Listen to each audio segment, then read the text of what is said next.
बडगाम में जो इंसिडेंट हुआ, इतना शेमफुल, इतना दर्दनाक कि इंसान को जब उस बारे में इंसान सोचता है तो शर्म आ जाती है कि कैसे हुआ। पहले तो हमने जो इंसानियत, कश्मीरियत का जो झोला पहन रखा था, वो धीरे-धीरे हमारे समाज से उतर रहा है, which is a good thing. हम एक्सपोज़ हो रहे हैं, अच्छी बात है। ये हमारे समाज में था, this was a part of us, बस हमें पता नहीं चलता था, रिपोर्ट नहीं होते थे ऐसे इंसिडेंट्स या बात नहीं होती थी, या क्योंकि अब सोशल मीडिया है, इंटरनेट है तो हाइलाइट होता है, अब हमारे सामने आता है तो हमें पता चलता है, तो हमें लगता है कि ये तो पहले होता ही नहीं था, ऐसा कुछ तो होता ही नहीं था। जबकि आप अगर किसी भी फीमेल से बात करें ना, किसी भी फीमेल से, उनके बचपन के इंसिडेंट से पूछ लें, उनको मोलेस्टेशन का कभी उनको फेस करना पड़ा या ऐसे इंसिडेंट्स फेस करने पड़े, तो they every female 9 out of 10 would tell you कि उनको ऐसी चीज़ें फेस करनी पड़ी है, ठीक है? And most of the times the culprit is insider, यानी कि जिस इंसान ने ये हरकत की होती है वो कोई जानने वाला होता है, वो कोई अपना होता है, वो कोई ऐसा जान पहचान का ही इंसान होता है।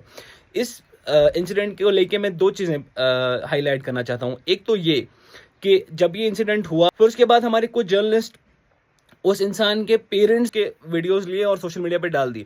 ज़रूरत नहीं थी उसकी, उस चीज़ की बिल्कुल ज़रूरत नहीं थी। वो इसीलिए क्योंकि यार कोई माँ-बाप अपने बच्चे को ये नहीं सिखाता कि तुम ऐसा करो, और किसी बच्चे की हरकतों की सज़ा उसके माँ-बाप को नहीं मिलनी चाहिए। तो आपने जो ये किया है बहुत ही गलत किया है। उसकी वीडियोज़ के नीचे अगर आप कहीं कमेंट्स भी देखेंगे, सेम लोग जो इस बच्ची के लिए जस्टिस डिमांड कर रहे हैं, वही इन माँ-बाप के मतलब इनको गाली दे रहे हैं, इनकी बेटियों को इमन जो माज बिन हिज लग करना। तो तुम्हारा लॉजिक क्या है भाई? एक के लिए जस्टिस मांग रहे हो, उसके साथ बुरा हुआ, फिर वहीं उसको, उसकी बहन को गालियां दे रहे हो, उसकी माँ को गालियां दे रहे हो, तो ये कहाँ का लॉजिक है तुम्हारा? It is very shameful.